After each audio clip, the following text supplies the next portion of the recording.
Alright guys, welcome to PalmwinePodcast. I got with me lovely guest here. Would you like to introduce yourself? Okay, my name is Bumi. My name is Nusa.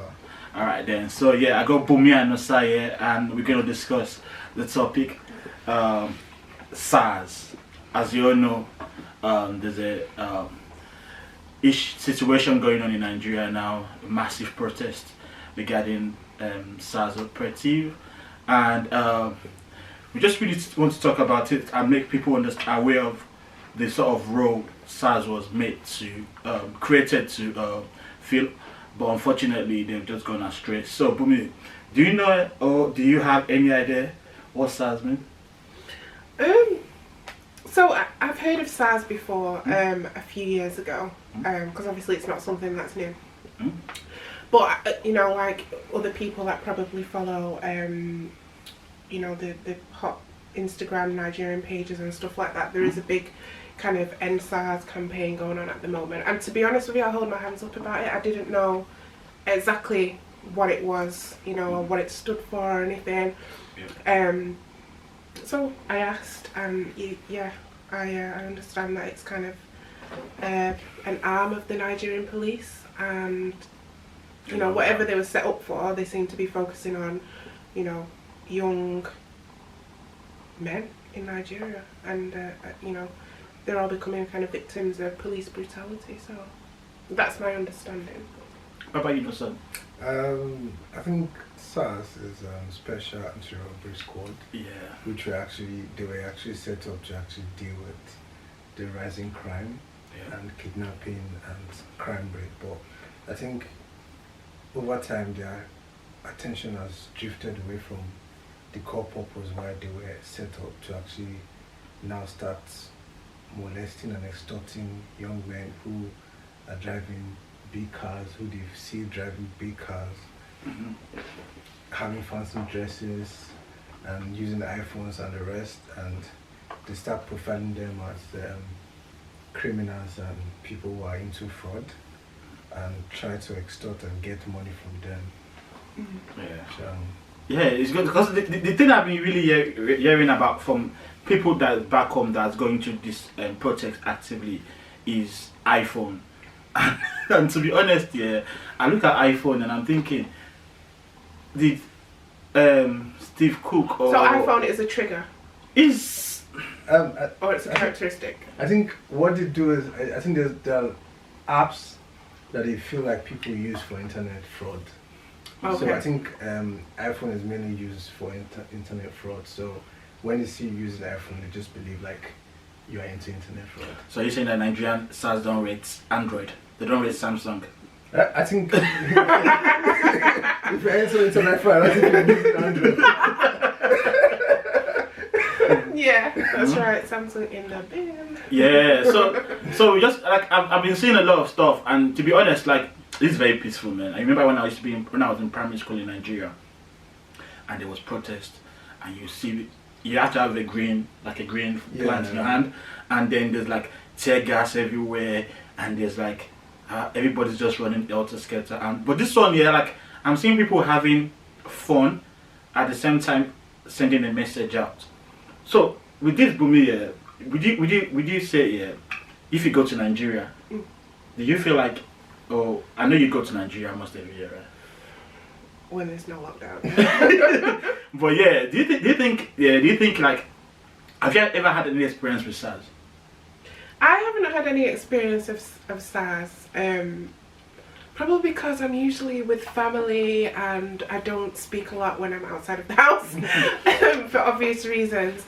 But I know that a couple of times when I've been there, like my boy cousins have said that they've been harassed or they've experienced just harassment basically, just going about their daily lives, going to work, coming home from school, college, that type of thing. So how about you, have you been?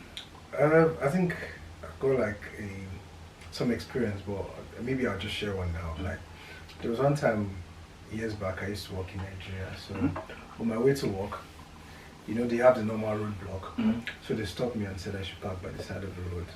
So I parked. So the guy came into the car and sat in the car, and he was like, can I see your particulars? So I gave him everything. So he said, like I should find you something. So I was like, more, like I don't have, I don't have anything to give. So it was like, I told him that I'm rushing to work now. So it was like, so I showed him my ID card.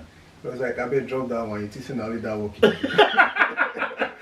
I don't know, man. So it was like, you're teaching only that working they do. So I was like, you give me another working I'll go do. So the guy was like, okay, since you say you know what you're doing, if we reach station, we'll go find out. So the guy said, I thought he was joking. He said we should go to the station. So I drove to the station. So we entered into the station, he parked. And the guy said, oh yeah, calm down. So I gave him the keys, collected my phone so that I won't call anybody. So it was like, open your door. So I opened the door. So the guy virtually checked everything in the car, checked every part I didn't know that was even in that car. Maybe he was looking for something, I don't know. No. So after checking the car, I didn't find anything. So went into the station and he said, set yourself by yourself. Are you serious? So I started putting my hand in my clothes, like bringing out everything. So after checking, he brought out my iPad. He said, open it. So I opened it. He was checking everything before. He didn't find anything. So we're there. I think it took up about like 3 hours. The whole thing took like 3 hours. So after he didn't find anything, then he said, he will find something for me because you wasted my time. So I was like, why didn't you just say it? But you know you're meant to be at work. Imagine. Why did you waste my time in like? Because you wasted my time and I wasted. As you said, I wasted your time. So, but I think my issue was there. But at the end of the day, I actually noticed something. Like in the police station, I saw like boys who they were just in their pajamas and I think they were taken from their homes and taken to the police station, and they had like a room where they take the boys to like interrogate them, and at the end of the day they'll tell them they'll start settling how much to pay themselves, and out of the fear those guys will just start agreeing, and they can do bank transfer there or like go to the ATM to actually collect money. And I noticed like those police guys, they make a lot of money from this. they make a lot of money, man. They make a lot of money. So and I feel like it's not even the SARS. I think it's the whole police system, because it actually happens in the police station, and there's a head in the police station, there's a DPO who will not deny that he doesn't know that thing happened. So it's like a general thing. That's sad to hear, man. That's sad to hear, because me myself, like I've had an experience here, but I think that one was with a police officer, and it was asking for license and particulars. No, it was in Nigeria, you know. It was in Nigeria. I was asking for license and particulars, and I didn't have. So it was like, so my pocket was bulgy though. Like, so yeah, like what's in your pocket? So I had money in my pocket. It was like Then we started negotiations. So I gave him 200 naira. And it was like, you have to increase it. The way your pocket. He said it in pidgin, so it's funny in pidgin. He said the way your pocket takes swell, you need to give me more. And I'm thinking, like my pocket, they can be wallets or anything, but just see the bulge pocket, and I was like, I don't give any more than I budget for. So I was like, yeah, if you have any problem, call me. And I'm thinking, why would I call you? You're taking money from me. Why would I call you when I'm in problem? Like, bro, that's the end of me and you, man. We shouldn't have any more communication. But it's like. So we look at this problem here with SARS here, and we look at that dress code. SARS, like, you know when you see UK police here, UK police is like a CEO. Like the way they dress like a CEO compared to SARS. Like SARS is very, very. I won't say they're very unkept, but they're very. I don't know, that outfits is not just something that a national government should issue to people. Yeah, and you look at the SARS and very unkept people and everything, and you wonder why the government hasn't given them a uniform. Like in the UK, yeah, you see like even CIDs, they wear like decent tracksuit bottoms and stuff like that. But you know in the UK, yeah, do you think that? But the government don't care. We know that.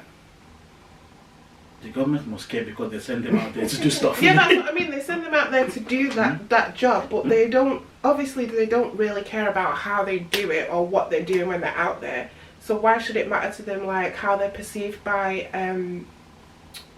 the people that they're actually going out to police? These people, okay, like before, let me maybe answer that in a more brought that way. But for me, yeah, I feel like when you have AK-47, nobody really wants to like have any idea of how the government or what you look like. You have a gun. That's the only thing that matters to people. This is what I mean. This is why they don't need to dress that way, because essentially the gun or whatever weapon it is that they're carrying, it already is a symbol.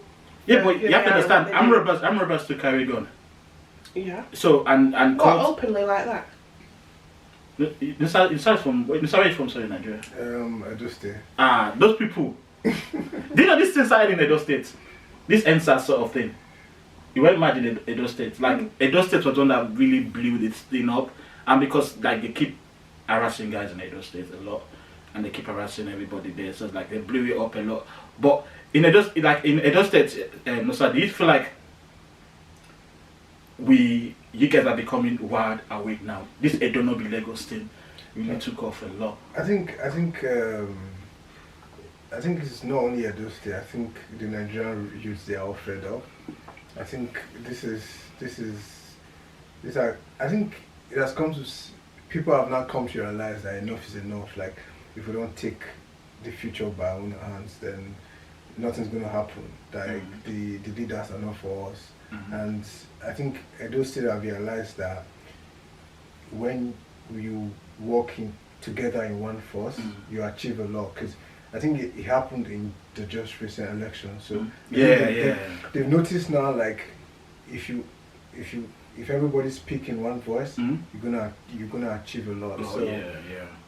True. So like I was just like, so going back to this SARS thing, you have to look at the police training. I don't know how the police training in the UK is, but if you look at, have you ever been to the police academy in Nigeria? No, I can just imagine it's probably quite fast. No, like if the police academy in Nigeria, it will never pass health and safety in the UK. So I'm talking about like this place whereby you're seeing naked wires on top of your head while you're sleeping. Well, sorry, health and safety is there in Nigeria. No, but that's UK grammar. And that's very true, though. That's very true. Health and safety. There's not like health and safety. Just do the job and it's like you see, and we and the problem is that the good thing that I'm seeing about Nigerians is that now we're waking up and we can smell the coffee now. We're doing stuff to stop this thing. But I think that the federal government is just, and we have a dead person for federal as a government, as a president though. Our president like a walking dead. No, our president not dead. No, but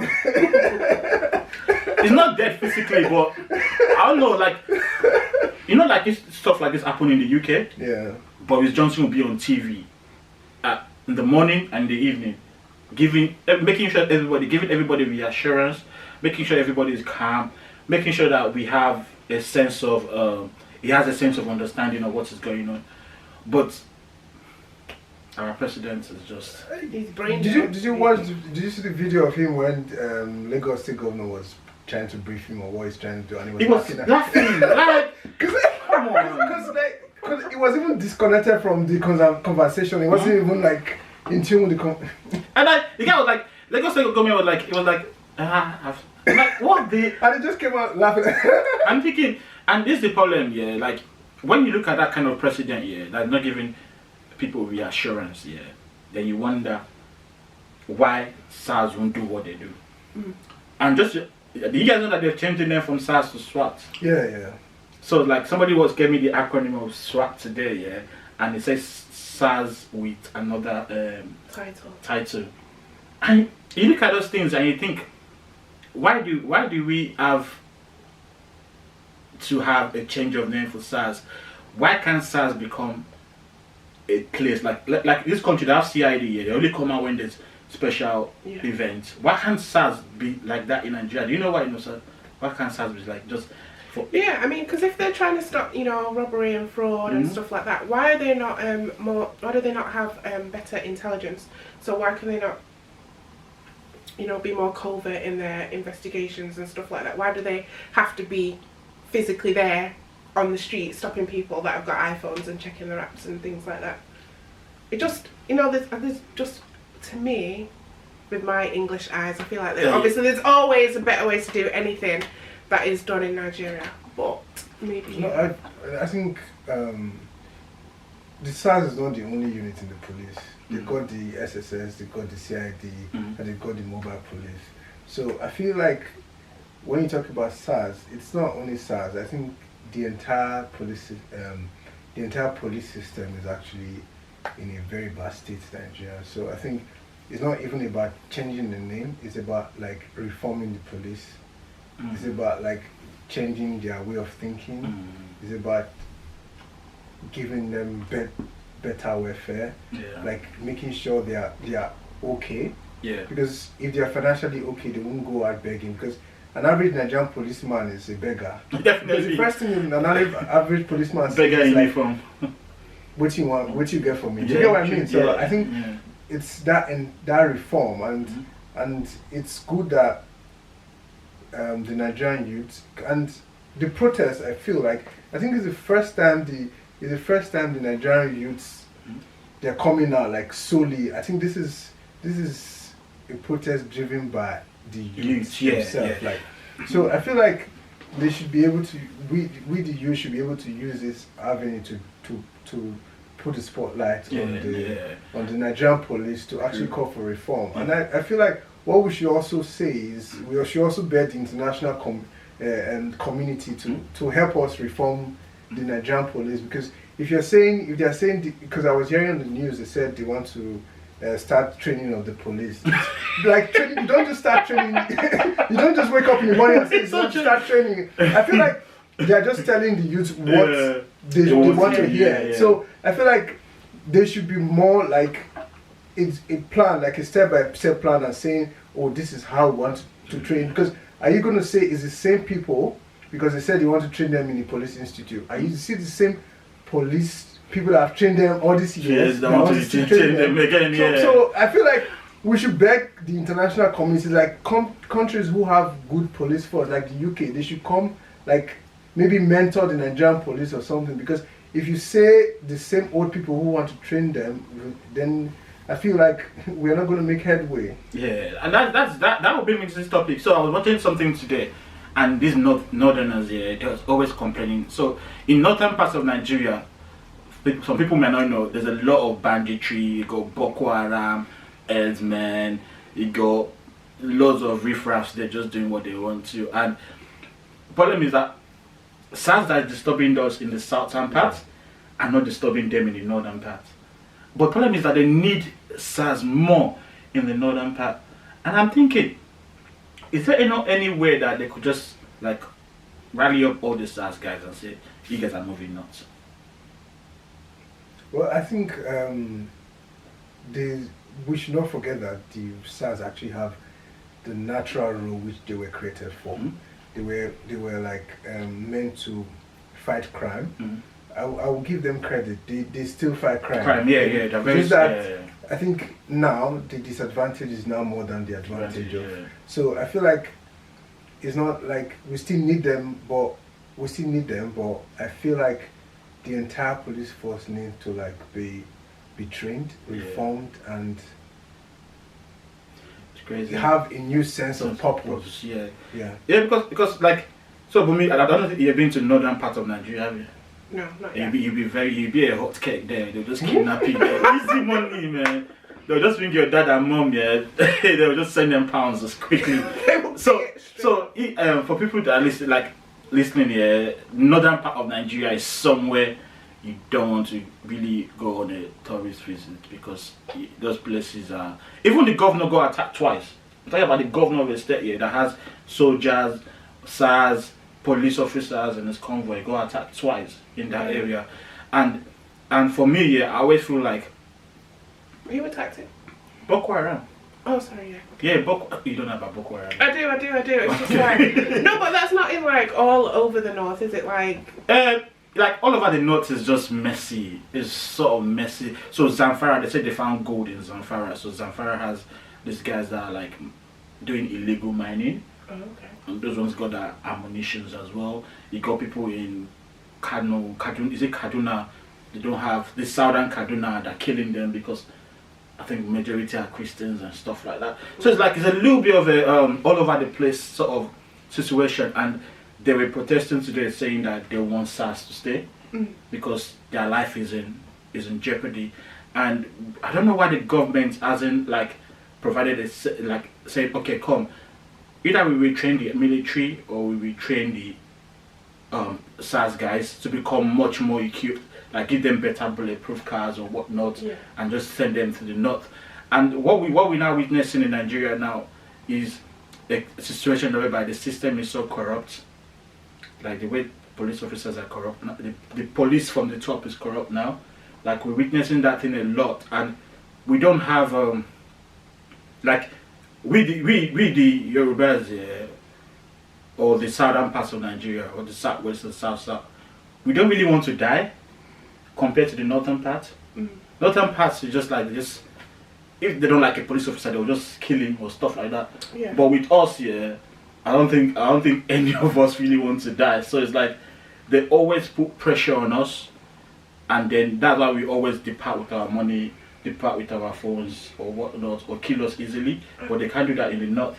So like with this SARS thing, I do feel like that is part of the reason why Nigeria is the way it is, because up until now they've not really had anyone that was ready or willing to kind of protest or, you know, kind of say this is not right or challenge the government or just anything really. I mean, half of the stuff that happens in Nigeria, if it was to happen here, and I know it's two different countries, two different systems, but just say if anything that was happening in Nigeria was to happen here in the UK, there would be so much uproar, so much riots. Like there would be no way that the police could kind of ask for anything. I mean, even when you go to the airport, you can't even walk through the airport without somebody wanting money for getting you a trolley or helping you get through the queue. Like they just wouldn't allow that to happen here. And I feel like because it's gone on for so long in Nigeria, people have kind of just gotten used to it. Like, you know, people are just so over there. People are kind of used to just suffering and smiling and getting on with it. And that's a strong word, though. Suffering and smiling. Like Fela said it, and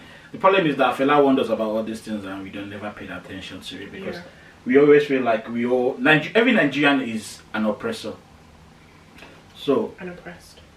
No, we like oppressing each other. Like you see, I don't know, but someone like any of us can just have a little amount of money now and say wants to go to Nigeria.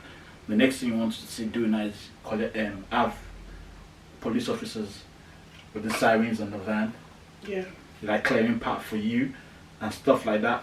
And somebody that doesn't have, maybe the police officers now, like the guy does a mistake here and the police officer comes down from that car and start beating that guy. You that you're in the car, you probably won't want to come down and say they shouldn't beat that guy. Yeah. Because in Nigeria, we just have that a little bit of backward mentality whereby, owner's corner. Like I've never heard a white man say owner's corner in this country.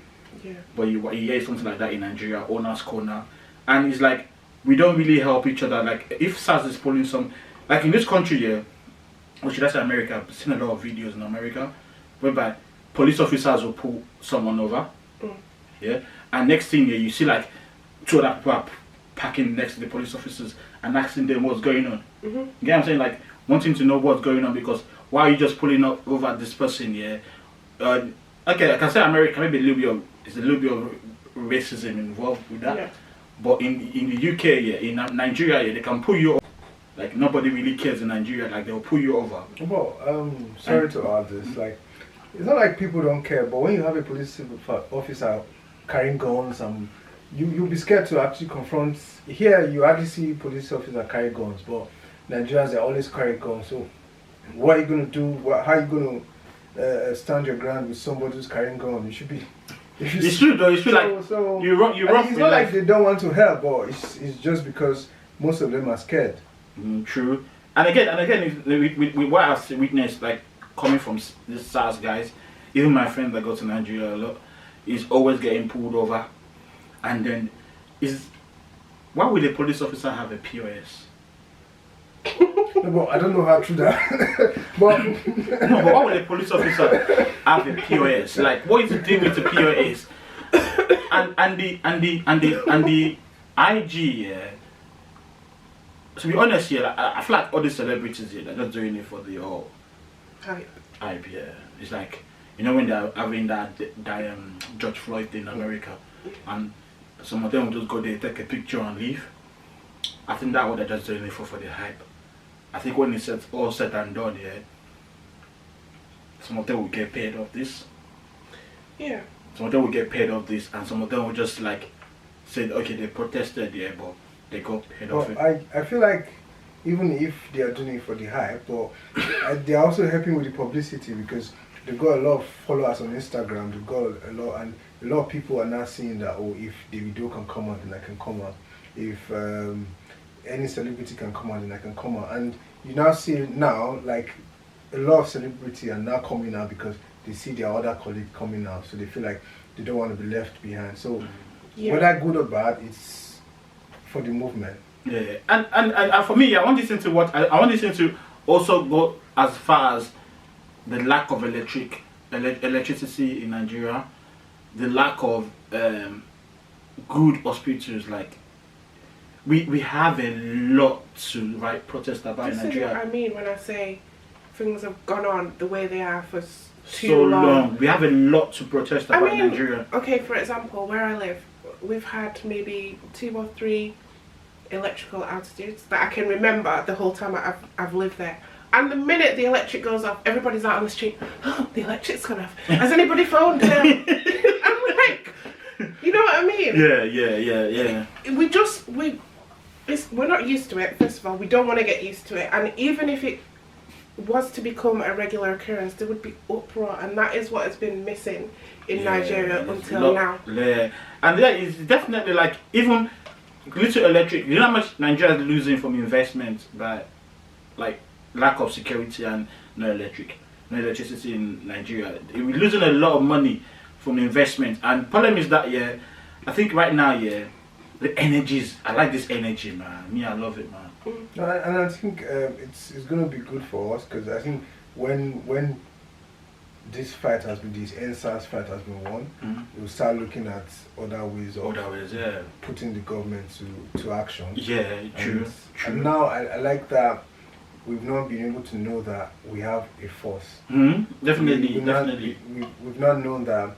I think the youths are the one carrying Nigeria. Yeah. And we can actually pull down anybody and make sure that we've put a lot of spotlights on this. Like I was watching videos of the protests in London. I was like, wow.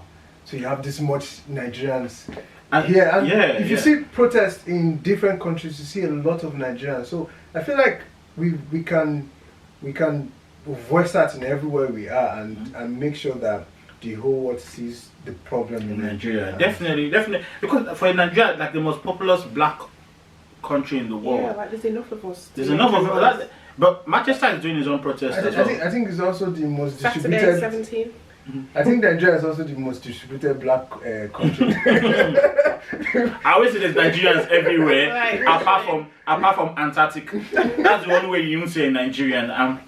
But there's a Nigerian everywhere, and the problem is that like we just have to look at the fact that hopefully the governments fix up themselves and do something regarding this. Not by changing the names of the corrupt police officers unit and calling it SWAT. Like, come on now, be wiser than this, man.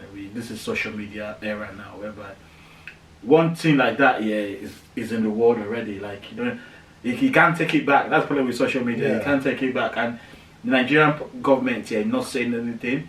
I think nowadays like I can't wait to go to Nigeria and start up a grassroots party, because right now I don't think coming to 2023 people will start having their own lead to people. At least you have somebody you can hold accountable.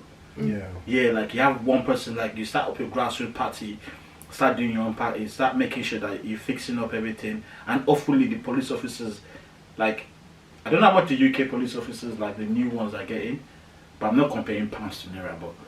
But if you have to compare it, like maybe the UK police is on £3,000. The new recruit maybe it's on £3,000 or £2,000 a month. That's the same thing Nigerian police officers get in a month. The year. No, in a month. Okay, if one's calculated for the year, or less. So £2,000 at the moment is like £1 million naira. The new Nigerian recruit is on 53,000 naira a year. Yeah, so you guys have to pay for the top up. You guys have to pay for the top up. So like this is the only thing that we can only say, like we can only beg Nigerian government to like do better, man, because that country has so much money. Our senators are they're the highest earners in the whole world. Imagine, and we any more than the UK go. Like that's shocking to say that, bro.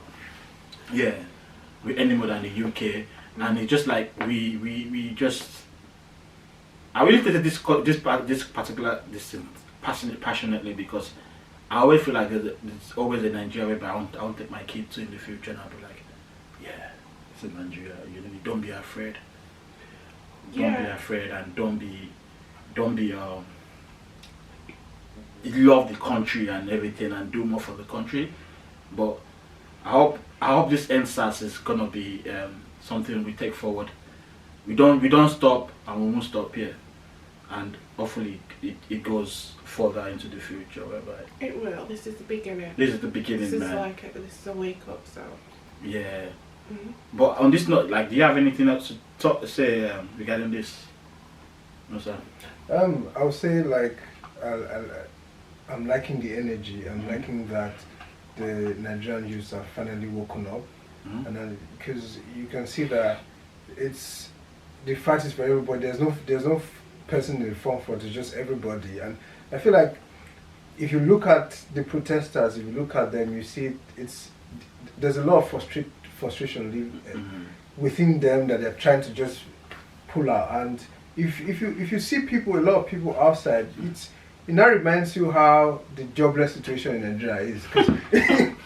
When you look at plus corona, yeah, so when you see a lot of people, because if they had job, they won't be outside. Yeah. When you see a lot of people coming outside, then you know that there's really a big problem. So I think at this point we need to look beyond the ENDSARS. It's deeper, isn't it? We need to look at a total reform of Nigeria and see how we can actually move Nigeria forward. And I think Nigerians in diaspora should also be part of this and voice out, because I think what affects your home also affects you. Yeah, definitely. Because a lot of people that are outside Nigeria, they always like the love when they come back home. If there's no Nigeria, you don't have yeah, definitely. So definitely. So that's it. Definitely. I know that you're just like you're critical, but at least give your 2 cents about the country that you've been to. Nigeria is a beautiful place. It really is. And I feel I definitely agree that people. It's probably going to be us that are outside of the country that are going to have to go back and kind of take our knowledge, our learning, or something back and fix that country, because the minute that it's where it needs to be, it is going to be a hot spot.